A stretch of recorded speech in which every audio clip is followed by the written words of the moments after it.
Ayan guys. Ito lang yung ano ko, pang salad. Ayan, at saka ito.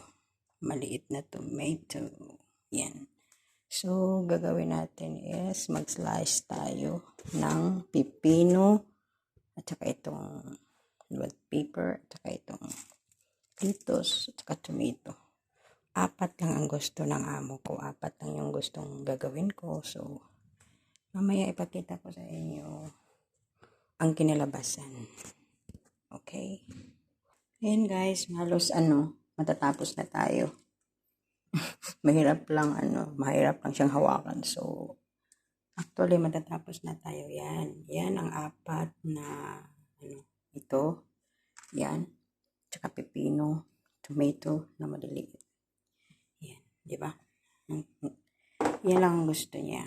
So, siya na ang maglagay ng ingredients. That's it. Lagyan natin dito sa ibabaw para maganda yung kinalabasan niya. Finish.